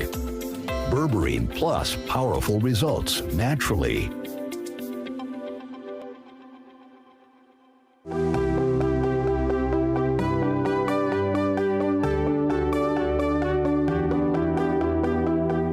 So many know Corpus Christi is around the corner, but how many understand the significance of this holiday, of the observance of Corpus Christi? To shed some light, we welcome Father Jesse Mengo. He is a priest under the Dominican Order. And again, Father Mengo, no stranger to the program. Last time, I think you were actually here with me live, and today we're just utilizing the technology, Father. I want to thank you for the time, and blessings to you on the Corpus Christi observance. Thanks so much. It's great to be here with you this morning. That's right. Father, the significance, walk us through. There are many, even the faithful, well, I guess the faithful will know for sure, but those who, you know, they go to church on certain special occasions, they too might sometimes forget the significance of Corpus Christi. If you could break it down for us this morning. Sure. I think that it's always helpful to remember within Christianity the whole history of it, and that, you know, you cannot understand Christianity without our Jewish roots and what God did in Israel, what God did for the Jewish people, because everything the prophets that were revealed, many things that God did in that time were symbolic and foreshadows what we believe as Christians, the fulfillment of the prophets and the promises that happened in Christ. And one of the interesting things, a huge event in the life of that early part of Jesus, of God working in salvation history, was the presence of God was always central to the Jewish understanding of how God would be with his people and how his presence would liberate, how his presence would lift the human heart, transform the human heart. And so with the coming of Christ, which was, we believe as Christians, prophesied by the prophets, spoken for so many ways, by so many oracles and divine inspirations, when Christ came right before his passion, death, and resurrection, in the what we call in the beginning of his passion, he entrusted this memorial, this ritual, which from the early mind of the church saw this as a new Passover, of a new exodus. Now, exodus meaning that was a great historical moment when the Jews were freed from Egypt and found freedom from slavery, and they commemorated that with the Passover. Now, Christians, the Holy Mass, the Eucharist, Corpus Christi, the body of the Lord, is this ritual? Is this what we believe is the New Testament, new commandment by the Lord? Do this in memory of me, as he said right before he died. Celebrate this ritual to bring about, first of all, my presence among you, also to build up unity between all of you, because that was a big task of the Lord. One of the great central teachings of his teaching was that he was going to bring about a whole new unity in humanity, not just a metaphorical unity, but a true spiritual, mystical unity, which is what we believe as Christians begins in baptism. That somehow by the Holy Spirit we're united to Christ in his risen form, in his risen life, resurrection life. I mean, this is a very supernatural outlook. And baptism unites us to Christ, the living Lord. And then the Lord has left us the gift of the Holy Eucharist to nourish that life that began in baptism, that supernatural life, which we believe will culminate one day, please God, in heaven. Because for Christians, we don't take for granted that you just die and wake up in heaven. It's a spiritual odyssey, a spiritual adventure to get to heaven, requiring all of our hearts and minds to be able to enter that Holy of Holies into God when we die, please God. And so the Eucharist plays that central function too, in the whole journey, just like when the manna fell in the desert, when the Israelites were wandering towards the promised land. The Eucharist, that was a prophetic symbol of the Eucharist as bread, a symbol of presence, but also food, spiritual food, to ensure that we could survive this exile on earth towards the promised land. Father, indeed. And there's so many ways to look at it. Well, I mean, I'm just happy you were able to break it down for us in a way we can all understand. And again, it's a quick reminder to the faithful as to the significance. Walk me through some of the traditions, though, because I know Corpus Christi will have its own unique traditions. Yeah, so, I mean, one of the oldest feasts in the church, normally what it is, we would gather to celebrate Mass and then the Lord. So we, as Catholics, we have this belief that the bread and the wine are transformed in the Mass by the power of the Holy Spirit and become the living Jesus, his living presence among us. And it's not presence in any old way, but the actual person of Jesus is present in the Eucharist. And even when we say in the Eucharist, we have to be careful that we don't think it's like a container holding his presence. We actually just believe the Eucharist becomes him. It's him. And so after the Mass is ended on Corpus Christi, normally that the Eucharist is exposed in what we call a monstrance. Monstrance is like a sacred vessel that looks like almost like a sunburst, like a sun. And that's to remind ourselves that Jesus is the eternal light of the world, the sun, the light that gives life. And so we will expose the Eucharist, and people normally come and adore, because when we believe it's no longer bread, it becomes Christ. It is Christ. And it is an amazing, crazy, wild belief, if you wish. But we will adore the Lord, and then often there will be processions, which started around the Middle Ages. I mean, there were other kinds of Eucharistic devotions before then, but the Lord would then process through the streets as we believe we're walking with Jesus, like how the early disciples would have walked in him in Galilee and in early Judea and Jerusalem. And so we walk with the Lord in the streets, and, in these processions, many times, many healings happened, even bystanders. They're a very powerful spiritual experience. Even at the recent Eucharistic Congress in the Queen's Park Oval, when we process the Lord in procession, and there's often priests, there's often servers, there's incense, trying to always open up the mystery of what's happening. There were many healings that were reported, So these are significant moments for us as our Catholic faithful to come together and express harmony together, walking on the street, every creed and race together, following the same Lord. Indeed, and again, thanks for that reminder as to the significance, the backstory behind the Corpus Christi procession that we always see every Corpus Christi holiday. Yes. Before we wrap things up, Father, as always, I'll give you a chance to put your Corpus Christi message out to Trinidad and Tobago. The floor is yours. Sure. I would just say to my Catholic brothers and sisters, and all my brothers and sisters, that to stay close to the Lord in the Holy Eucharist, to experience His love there, to lean on Him, to go to Eucharistic adoration, or to, when a church is open, to go close to the tabernacle, is to really come close to the source of our life. And from our own experience, that we could go there heavy-hearted and weighed down, but Christ there with His light, with His presence, renews us. And I think that's where the proof is, that we know by experience that this isn't just ordinary bread, that something transformative happens. And so I invite you to come out to our Corpus Christi procession, which begins at 8:30. Cathedral of the Immaculate Conception will be Holy Mass, followed by procession on Thursday. And, join with us. Come make the effort to be with us to celebrate this amazing presence of Christ still amongst us. Father, may the Lord bless you. Father, Son, Holy Spirit. Amen. Bless you too, Father Jesse Mengu. Thanks for touching base this morning and sharing with us the significance behind the Corpus Christi holiday. All the best. God bless. Indeed, God bless. Again, we continue. Got that Wade Marks story to give you before we wrap things up, so stand by. And of course, we continue our final interview. The economist, Professor Roger Hussein, joins me. Again, we treat with the economy, we treat with the issues surrounding why we are paying US dollars for local goods and products. That's right. Let's get into that conversation. Why Caribbean nations? Again, Caribbean payments, CARICOM payments and settlement system in the US, for sometimes our products. So let's touch base with Professor Hussein. He's up next.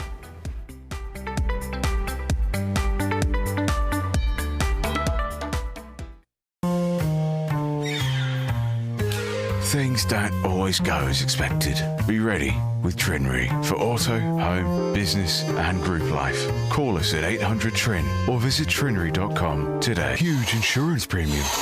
Pay your premiums bit by bit with FlexiPay from Trinry. For more manageable auto, home and commercial insurance payments, call us at 800-TRIN or visit trinry.com today.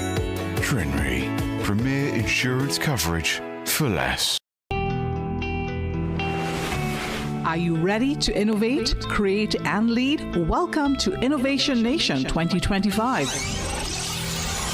where big ideas turn into real-world solutions. This is your time to shine. Join Innovation Nation 2025 and shape the future one idea at a time. Registration ends Wednesday, June 30th.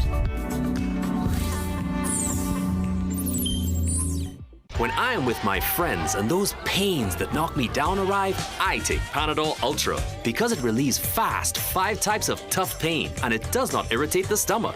That's why my choice is always Panadol Ultra to feel relief quickly and enjoy every second.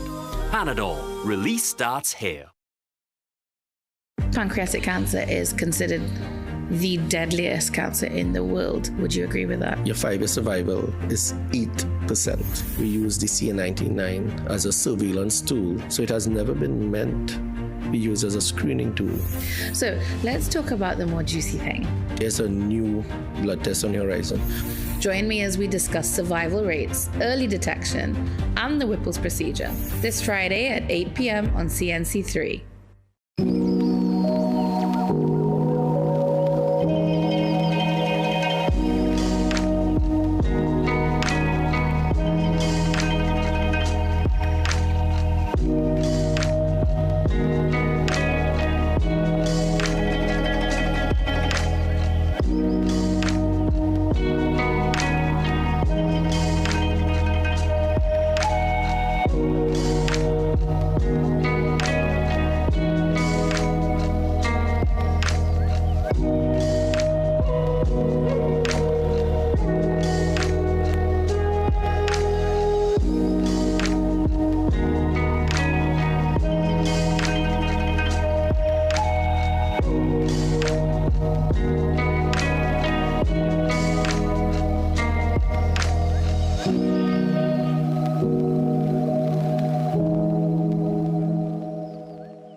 96.1 FM and Angostura White Oak is bringing you the final White Oak Rhythm and Rum Long Weekend. The Nice Place Bar, Corner Limehead and Perseverance Road, Chase Village, Chaguanas from 7 p.m. till 12 a.m. Hosted by Master Salim with superstar performances by Himlata Dindyal, Anthony Batson, Realty Ramru, and Waddings. Tassa Vibes by Dragon Boys Tassa Group. Get your crew ready June 20th at the Nice Place Bar, Corner Limehead and Perseverance Road, Chase Village, Chaguanas.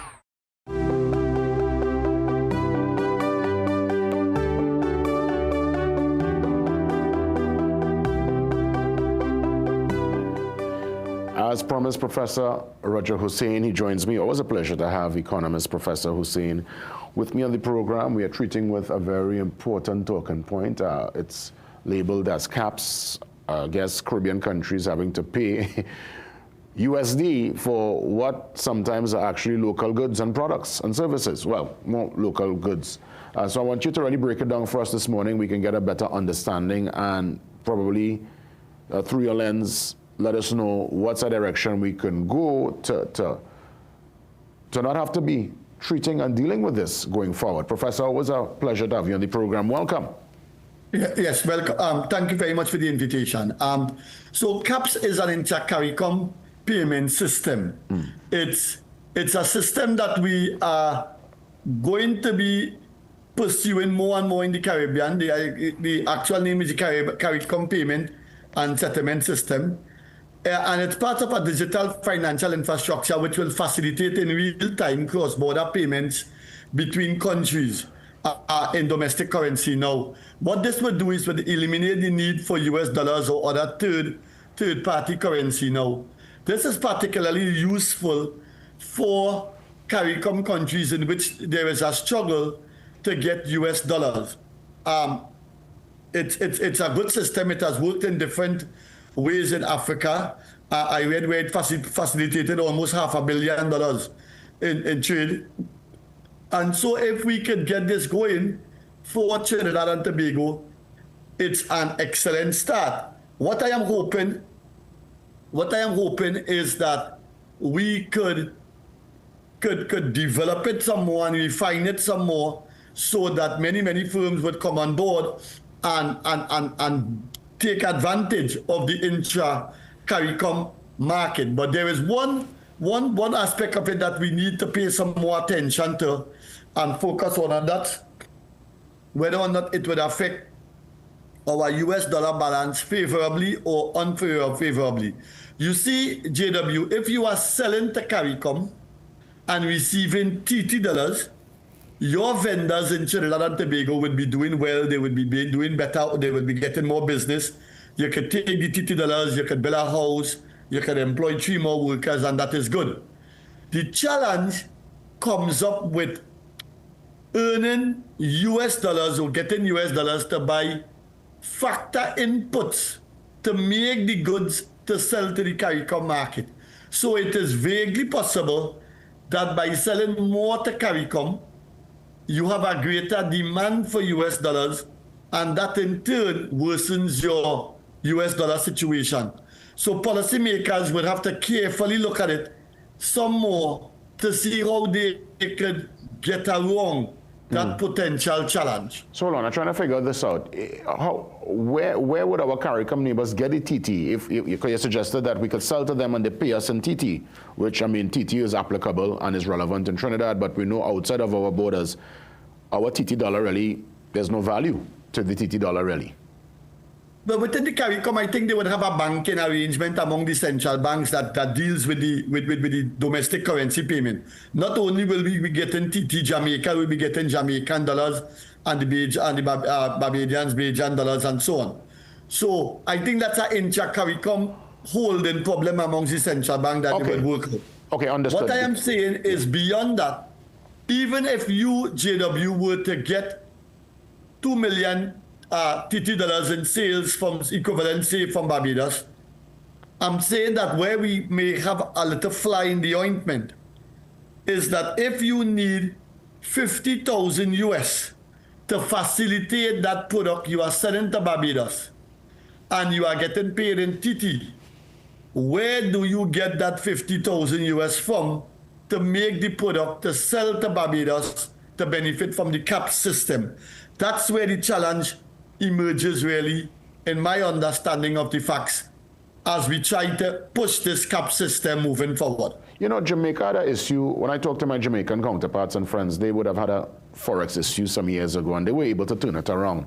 I mean, it's not perfect, but in Jamaica, you can get US, it's readily available. I mean, sometimes not the amount you'll want. What did they do to fix their particular issue, or at least start the process of fixing it? Well, one day on an IMF standby program, so the IMF would have provided some support, I suspect. The other thing is Jamaica benefits from a huge amount of remittances, significantly larger than we do in Trinidad and Tobago. We never really paid attention to remittances. We never paid attention to tourism in the way that the Jamaicans do. And it has come back to haunt us now. So when we say to save the energy revenues and generate more non-energy export revenues in order to run the economy, and the politicians, you know, they take it lightly and they don't take it seriously, well, today the economy is crashed. And the only way to really solve this problem moving forward is to focus on, you know, we hear about Jagan. That's good. We take the Jagan gas. No disputing that. We go for deep water gas. No disputing that. But those are things that will last us 10, 15 years. Where we really need the bailout is tourism, remittances, and non-energy manufacturing, export activity, as well as service exports. Those are the areas that, in my view, will give us more longer-term sustainable foreign exchange inflows. And those are the areas that the Jamaicans went after. They went after generating a wider inflow of US dollars from a different bases. And today they are not perfect, but they have the lowest poverty rate in 2023 historically. Their economy is much stronger than before. Their marine sector is doing very well. Their remittances is thriving. Their tourism is high. And I think we may learn a lot from just looking at Jamaica. Yeah, I mean, and I always use the example because, you know, that's our big brothers and sisters up north, and we share so many similarities in that regard. Let me ask, before we wrap things up, your mid-year budget thoughts. I must put that question to you before we officially wrap things up. What's your expectation? Well, I would say that about 7 weeks has gone out of about 360 weeks that represents our election cycle, our election period. So 7 out of 360 is still early days. We have to wait for the mid-year review next week. I don't know if they had enough time to get their act together in terms of pulling the numbers. You are hearing all kind of horrendous story about mismanagement and corruption and the Auditor General report. I think they would need a fulsome picture in order to plan. To be honest, I don't think anything concrete will really come out until the October budget. And I'm prepared to wait and give them the benefit of the doubt because from what I know, this country is in a very terrible position. I mean, we are ranked the 7th worst in the world in terms of real GDP growth from 2015 to 2024. The data is there for the world to see. So I just hope they analyze the facts correctly and thoroughly. They put all the data together, have a fulsome picture and not hide it from the public, and then try to deal with it in a thorough, comprehensive manner to improve the non-energy fiscal balance, non-energy export revenues, and lower crime. And I see a tremendous role for the banking sector in this. I have been raising this with the banking sector, and they seem interested now in supporting, identifying the low-hanging fruits for Forex. We have to see how that goes. And I think it's a change moment. It's a change moment in the country. What we require to see is the policy interventions now that would identify those 3 variables: improving non-energy export revenues, the non-energy fiscal balance, and lowering crime. Professor Hussein, always a pleasure. We'll touch base soon. Thank you. Have a good day. Yeah, same to you, and of course, you're most welcome. Professor Roger Hussein, always touching base with us to give us the frank, real down to the nitty-gritty as to what's the economic outlook. And I know we will touch base again after the mid-year budget review. Let's take the pause. We come back to wrap things up, and I'll definitely, before I leave, give you my Wade Mark story. See you soon.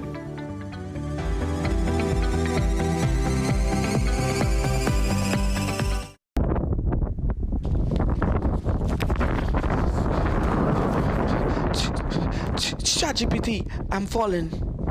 Failing grades? Contact Student Hub.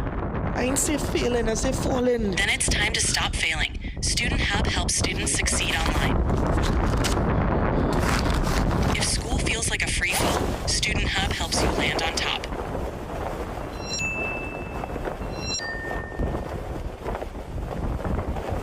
Get the best in affordable eyewear. Frames with blue filter lenses and eye exam, $399. Single vision lenses with transitions on designer frames, $799. Progressive transitions with designer frames, $1,399. Happening only at Seaview Optical. Affordable eye care for everyone.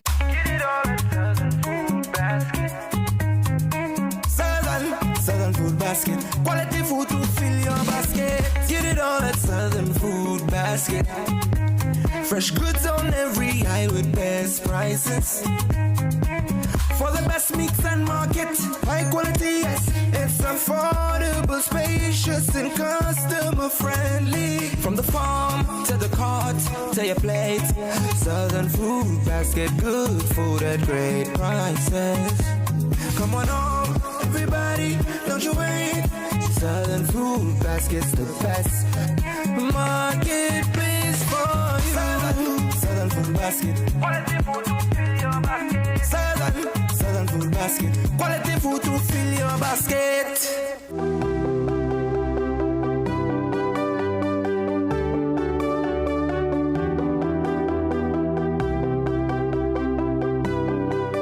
So 5 minutes moving up to 8 o'clock. Now, yes, everybody waiting to hear the Wade Mark story. I mean, nothing, nothing extreme, nothing extra juicy. It's just, you have a perception of someone. So, you're watching Wade Mark on TV for years and his different roles in the parliament. And, he got his particular style now. And I went in, obviously, I think with a bias. I mean, I was no fan of the man. And I went into the Senate and, here it is, you see in Wade Mark and, you say, okay, that's the man there. And interestingly, in the tea room and in the outside of the actual chamber, one of the most pleasant, thoughtful persons I would have met. I mean, he was, funny enough, when I was in the Senate, the little time I spent, the two people that pulled me square and gave me certain tips and gave me an understanding of the protocols and how to conduct yourself would have been Wade Mark and Independent Senator Paul Richards. Now, I would have known Paul Richards in the media, so I guess I could understand on that particular level, Paul, pulling you square to show you, okay, this is how the whole system run, and, took your little pointers. But Wade Mark, he was one that he would come and give me little tips. And funny enough, you'll see Wade Mark drawing a sword, his political sword upstairs and going back and forth with, political opponents in the upper house there, and his shouting match. And down in the tea room is laughter and hug up, Apparently, he's very popular there in the Senate. I mean, let's be real, he's been there since Rock of Ages. And if it's one man who understands the ins and outs of that particular system of the upper house, because he would have served as, he was sitting in the main chair a couple of years prior, and then, of course, opposition senator, and he served in all capacities there. So that's one man, for those going into that space, he's like one of the as they say, the old school teachers. And it was just so funny because I remember going inside there and I used to see Wade Mark on TV and Stoops. I remember that. I'm the Wade Mark boy. Like most people who, if you don't know the man, but when you meet him, I think you just had to put down your sword one time because you recognize, okay, he's a paid actor. You recognize that this is just part of his job. That's what he is required to do. But when it's all said and done, and he's out of that space, always laughing, very jovial, cracking jokes, and, as I would have mentioned, give him a tips. So much so, I spoke once in the Senate, and he missed it. I think he had some kind of one of those meetings.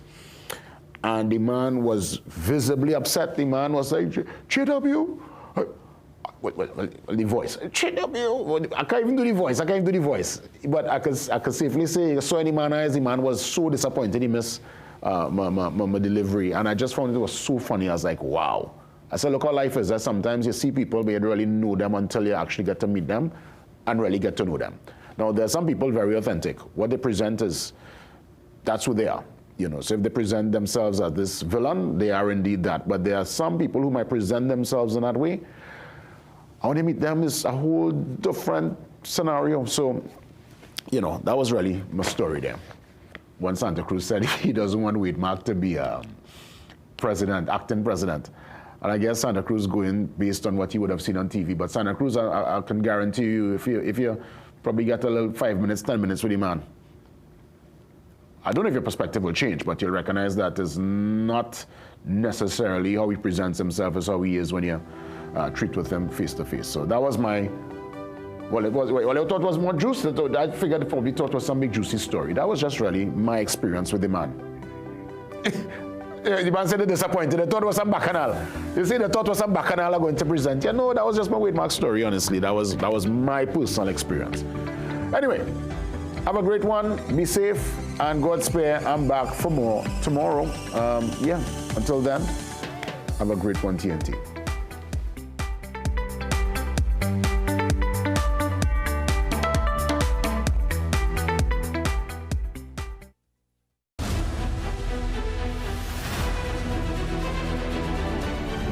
The Morning Brew is brought to you by Omega XL. Live long, stay strong.